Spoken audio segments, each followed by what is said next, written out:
Hello दोस्तों, कैसे हो आप सब। स्वागत करता हूं आप सबका आपके अपने यूट्यूब चैनल गौरव क्रूक्स पे। तो इस वीडियो में देखने वाले हैं कक्षा 8वीं यानी क्लास 8th का इंग्लिश का पेपर, जो कि आपका होने वाला 27 फरवरी को। तो वीडियो को पूरा एंड तक देखिएगा, सॉल्यूशन के साथ पेपर को डिस्कस करेंगे। काफ़ी इंपॉर्टेंट होने वाली है आपके लिए वीडियो ये। तो होप कर रहा हूँ आपका जो सोशल साइंस का एग्ज़ाम हुआ है वो काफ़ी अच्छा गया होगा। और इसी के साथ हम स्टार्ट करेंगे ये पेपर को। सेक्शन ए है हमारा रीडिंग स्किल्स के ऊपर। Read the passage and answer the questions that follow. तो ये पैसेज आपको पढ़ना है, उसके बाद जो क्वेश्चंस पूछे गए हैं उसके आंसर देने हैं। तो पहला क्वेश्चन यहाँ पे ये है कि where did the plate of gold fall from. तो आंसर यहाँ पे होगा द गोल्ड का प्लेट जो था वो हेवन से यानी कि स्वर्ग से गिरा था। तो आप यहाँ पे इसका आंसर ढूंढ लेंगे पैसेज में भी, और यहाँ पे मैं टिक भी किया हुआ हूँ। The gift is for dash. तो the gift is for who loves mankind, मतलब जो लोग मानवता से प्यार करते हैं उनके लिए गिफ्ट था। Who claim to love mankind. तो सभी ने क्लेम किया कि हम लव मैनकाइंड को लव करते हैं। तो इसमें सारे ऑप्शंस करेक्ट ही हैं लगभग। इसलिए मैंने पीपल को यहाँ पे टिक किया हुआ है। When did plate shine brightly. तो आंसर होगा as the farmer touched it. Fifth question है which word is in the passage means a place of worship. Place of worship worship यानी कि यहाँ पे हम लोग पूजा करते हैं। तो टेम्पल यहाँ पे इसका आंसर होगा। फिर हम आगे चलेंगे। Look at the poster and answer the questions that follow. यानी कि इस पोस्टर को देख के हमें क्वेश्चंस के आंसर देना है। The main purpose of this poster is save earth. Save the ailing earth यहाँ पे इसका टॉपिक भी है। तो इसका आंसर होगा save earth, B option. Second question है what are turning into deserts. इसका आंसर होगा ऑप्शन नंबर सी, ग्रासलैंड्स। फिर थर्ड क्वेश्चन है what should we do to save the अर्थ।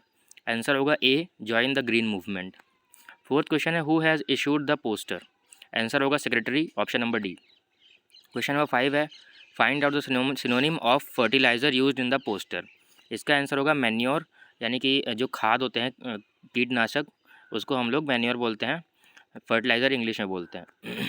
उसका सिनोनिम है मैन्योर। फिर हम आगे चलेंगे। Read the following conversation carefully and answer the questions that follow. तो इसमें कुछ बातचीत है टॉम और मॉम के बीच में, उसके बेस पे कुछ क्वेश्चंस पूछे गए हैं। What did the mother ask Tom to do. तो मदर ने क्या कहा टॉम को करने के लिए। तो ऑप्शन नंबर ए और बी दोनों करेक्ट हैं। Look at shoes only, to clean shoes only. तो ऑप्शन नंबर डी करेक्ट है, both A and B. Second question है why did Tom not want to clean his shoes. Answer होगा as they would be dirty again, यानी कि फिर से गंदे हो जाएंगे इसलिए साफ़ क्यों करना। फिर थर्ड क्वेश्चन है what did Tom ask his mother to give. यानी कि टॉम ने मम्मी से क्या मांगा। आंसर होगा something to eat. Fourth question है why did the mother not give Tom anything to eat. Answer है option number C, because he will be hungry again, यानी कि वापस से भूख लग जाएगी तो खाना क्यों खाना है। फिर क्वेश्चन नंबर 5 है give the synonym of filthy. Filthy सुन के ही लग रहा है कि गंदा सा कुछ, तो डर्टी होगा इसका आंसर, ऑप्शन नंबर ए। फिर हम चलेंगे सेक्शन नंबर बी में, लिटरेचर का ये क्वेश्चन है। तो इसका हम यहाँ पे कौन कौन सा क्वेश्चन अटेंड करने वाले हैं आपको बता देता हूँ मैं। सेकंड ऑप्शन क्वेश्चन जो है how did Harry help the sage. फिर उसके बाद fourth question who was Marco Polo. And fifth question है which puppy was chosen by the little boy and why. इसका आंसर मैं आपको दिखा देता हूँ। ये रहा आंसर हमारे पास। तो सेकंड क्वेश्चन जो था उसका आंसर है he offered a chapati to the hungry sage, यानी जो हंग्री सेज था उसको उसने ऑफर किया चपाटी। फिर फोर्थ क्वेश्चन का आंसर होगा यहाँ पे Marco Polo was a Venetian merchant believe to have journeyed across Asia at the height of the Mongol empire. He first set out at age 17 with his father and uncle travelling overland along with later became known as the silk road. तो ये questions जो हैं ये आपके लिए literature से आए हुए हैं, तो आप इनको खुद से भी अटेंड कर सकते हैं। अगर आप चाहते हैं कुछ भी गलत लग रहा हो आपको तो आप खुद से भी कर सकते हो। फिर फिफ्थ क्वेश्चन है the boy chose crippled puppy because it showed him more affection. इसका आंसर ये होगा। तो अपने हिसाब से आप इसको सेट कर सकते हैं, आगे पीछे जो भी प्रॉब्लम हो। कुछ गलत लगे तो कमेंट सेक्शन में जरूर बताइएगा ताकि हम इसको करेक्ट कर पाएँ। साथ ही इसका PDF आपको टेलीग्राम चैनल पर मिल जाएगा। टेलीग्राम चैनल का लिंक डिस्क्रिप्शन में है। अगर लिंक ओपन ना हो तो गौरव क्रूक्स PSC भी सर्च कर सकते हो टेलीग्राम पे। 10,000 से ज़्यादा सब्सक्राइबर वहाँ पे ऑलरेडी अवेलेबल हैं, तो आप भी वहाँ जरूर ज्वाइन करिएगा। फिर हम चलेंगे नेक्स्ट क्वेश्चन नंबर 5 की तरफ। तो फिफ्थ क्वेश्चन है give the meanings of any 3 of the following words in Punjabi और हिंदी। या फिर मतलब हिंदी या फिर पंजाबी में हमको इसका आंसर देना है। जर्नी, मेलोडियस, इंटेंशन, मर्चेंट और डिसिपल। तो यहाँ पे इसका आंसर यहाँ पे लिखा हुआ है। जर्नी होगी यात्रा, मेलोडियस सुरीला, फिर इंटेंशन आप पढ़ लेंगे उसको जो भी क्वेश्चन का आंसर है। सॉरी मुझे पंजाबी पढ़नी आती नहीं है, मैं हिंदी में बता दे रहा हूँ आपको। फिर उसके बाद डिसिपल का चेला होगा या फिर शिष्य हो सकता है, आपके अकॉर्डिंग आप लिख लीजिएगा। फिर 6th क्वेश्चन है, fill in the blanks with suitable words. Shri Guru Arjan Dev was first Guru of the Sikhs, यानी कि वो पहले 2 गुरुओं में से पहले थे। फिर उसके बाद Marco Polo set out on his first voyage at the age of 17, इसका आंसर होगा 17। फिर 3rd क्वेश्चन है, Marco Polo visited the holy city of Jerusalem, यानी कि जेरूसलम की हॉली सिटी को उन्होंने विजिट किया था। 7th क्वेश्चन है, make sentences from the following words any 3, तो इनमें से किसी 3 पे आपको सेंटेंस बनाने हैं। तो इसका आंसर आपको शो कर देते हैं आगे। तो ये रहा हमारे पास आंसर, हम मैंने पाँचों के पाँचों अटेम्प्ट कर दिए हैं, आपको जो भी करने होंगे वो कर लीजिएगा। फिर उसके बाद क्वेश्चन नंबर 7 है, she grew cold and her injured arm hurt more and more, यानी कि ये होगा इंजर्ड के ऊपर वर्ड। फिर सेकंड सेंटेंस है, the effect of the judgement is not to abolish the present system, abolish के ऊपर ही है। फिर थर्ड है, I am very excited about working with Tom on the new project, excited इसका वर्ड है। He preach the sermon on the importance of kindness, इसमें sermon के ऊपर ये सेंटेंस है। He delights in meeting new people, तो इसमें delights जो है उसके ऊपर सेंटेंस बनाया गया है। फिर हम चलेंगे 8th क्वेश्चन की तरफ, match the words in column A with same meanings in column B, यानी कि ए कॉलम 1 में जो है उनको सेम मीनिंग के कॉलम बी के वर्ड के साथ ऐड करना है। तो पहला क्वेश्चन है इंटेंशन, तो इंटेंशन का ऑप्शन नंबर डी होगा मोटिव। सेकंड है एश्योर्ड, तो एश्योर्ड का होगा option number A guaranteed. 3 reckless, तो इसका ऑप्शन नंबर सी होगा केयरलेस। 4th का वर्थ, वर्थ मीन्स इंपॉर्टेंस होगा, तो ऑप्शन नंबर बी। फिर 9th क्वेश्चन है, read the following stanza and answer any 2 questions. Name the poem and it's poet, तो poem का नाम है वी हु लव बुक्स और इसके पोएट हैं रस्किन बॉन्ड, बहुत बड़े ये पोएट हैं। उसके बाद हम सेकंड क्वेश्चन देखेंगे, what do you understand by the phrase timeless tales. फिर सेकंड क्वेश्चन का आंसर ये ऊपर लिखा हुआ है, timeless tales means stories that will never changed by the time. फिर लास्ट क्वेश्चन है, how does the poet feel when he touches and feels the pages of his books, इसका answer होगा he becomes nostalgic and can feel the old memories with them. फिर 10th question है, answer any 2 of the following questions. How do this great sons serve their motherland, तो इसका answer होगा they serve their motherland by guarding the borders day and night in all seasons. फिर second question है, what happens what is the condition of the books, तो इसका answer होगा some books are old and were not in their good conditions as they before but are readable, यानी कि उनको पढ़ा जा सकता है लेकिन बहुत पुराने हो चुके हैं और अच्छी कंडीशन में नहीं है। इसके बाद हम चलेंगे आगे यहाँ पे अपने 11th क्वेश्चन की तरफ।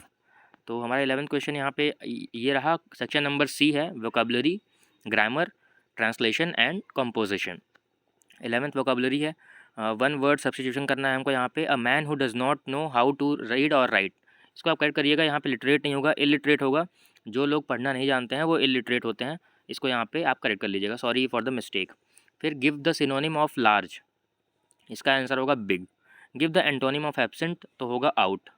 फिर ऐड द राइट प्रीफिक्स और suffix to the word paid, यानी कि हमें प्रीफिक्स लगाना है वर्ड के पहले, कुछ जो सब प्रीफिक्स लगते हैं आप जानते होंगे, तो मैंने यहाँ पे प्री पेड कर दिया उसको पेड को।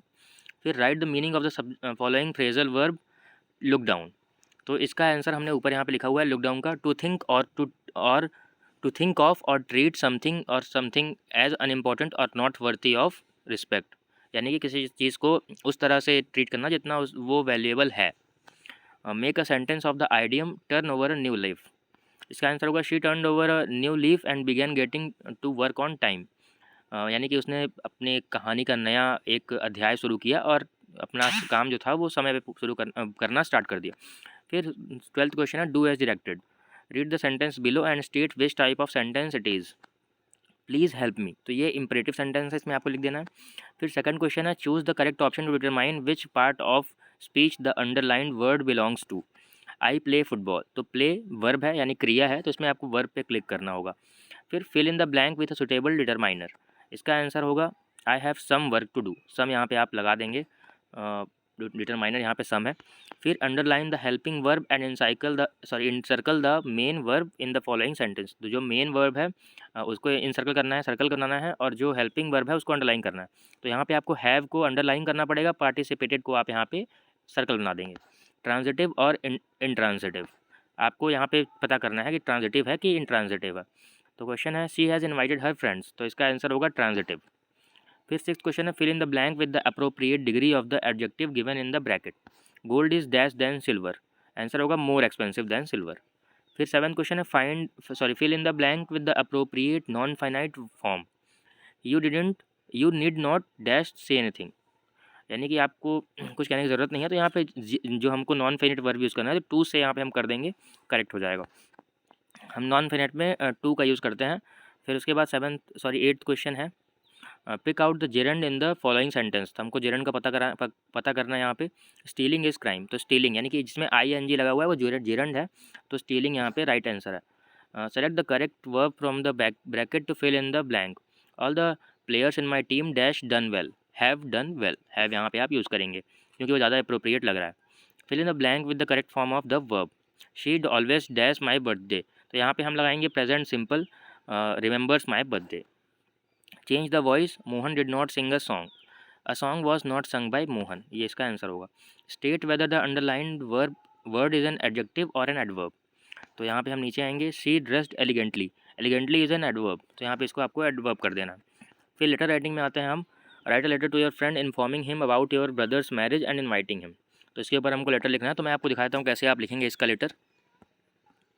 तो ये हमारे पास एक आंसर है, सॉरी ये हमारे पास ये लेटर नहीं है, लेटर ये रहा। तिलक नगर 240 तिलक नगर न्यू दिल्ली। डेट आपका जो भी होगा वो लिखिएगा, आपका एड्रेस जो भी है। My dear Alok, you will be glad to know that my brother's marriage is taking place on 25th नवंबर।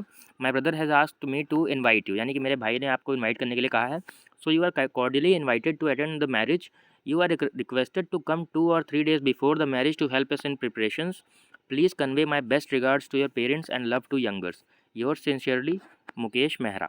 आपको यहाँ पे इस तरह से एक लेटर लिख देना है, बहुत ज़्यादा बड़ा नहीं लिखना है, बहुत शॉर्टली आप यहाँ पे इसको कंप्लीट कर सकते हैं।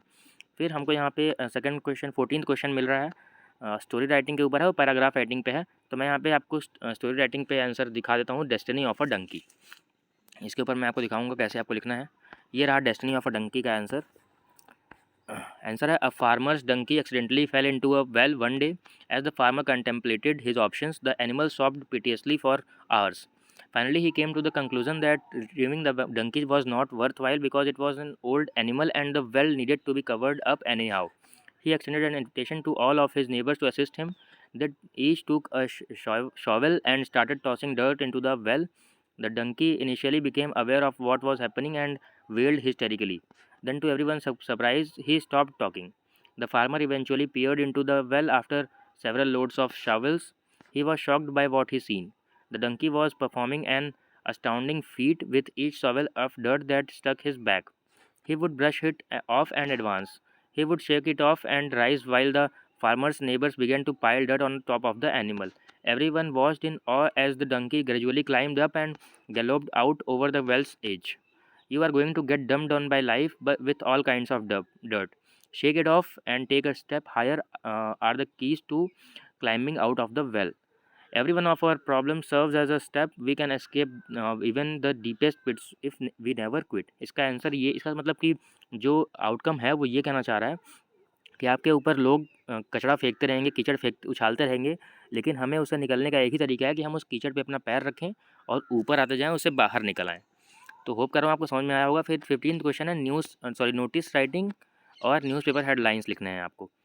तो यहाँ पे मैं अब इसको स्विच करूँगा, फिर से आपको नोटिस राइटिंग दिखाऊंगा कैसे आपको नोटिस लिखनी है। ये रही हमारे पास नोटिस। आपको अपने स्कूल का नाम लिखना है, फिर उसके बाद उसका एड्रेस साथ में ही लिख देना है, नोटिस लिखना है, फिर बीच में heading tour to Delhi and Agra, ये आपका सब्जेक्ट हो जाएगा।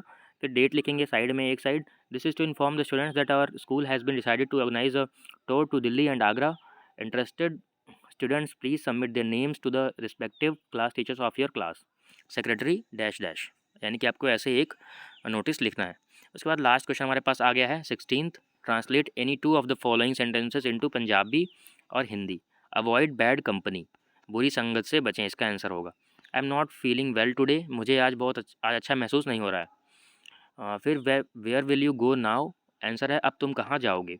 Translate any two of the following sentences in English, इसको इंग्लिश में करना है। तो मुझे यहाँ पर गर्व है लिखा हुआ है, तो I am proud of you. आपका घनिष्ठ मित्र कौन है, who is your best friend. मैंने अपना जन्मदिन मनाया, I celebrated my birthday. Last है गुड हैंड राइटिंग के 5 मार्क्स। अगर आपको इसका PDF चाहिए तो टेलीग्राम चैनल का लिंक डिस्क्रिप्शन में है, मैं बार बार बोल रहा हूँ। वीडियो अच्छी लगी हो तो लाइक कर लीजिएगा, चैनल को सब्सक्राइब करना मत भूलिएगा।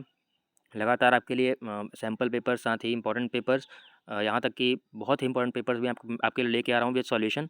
सब्सक्राइब करके रखिए, अपने फ्रेंड्स को भी शेयर कीजिए, टेलीग्राम पे भी ऐड हो जाइए, वीडियो को लाइक करके बेल आइकन को प्रेस कर लीजिए। थैंक यू, मिलते हैं अगली वीडियो में, तब तक के लिए बहुत बहुत धन्यवाद।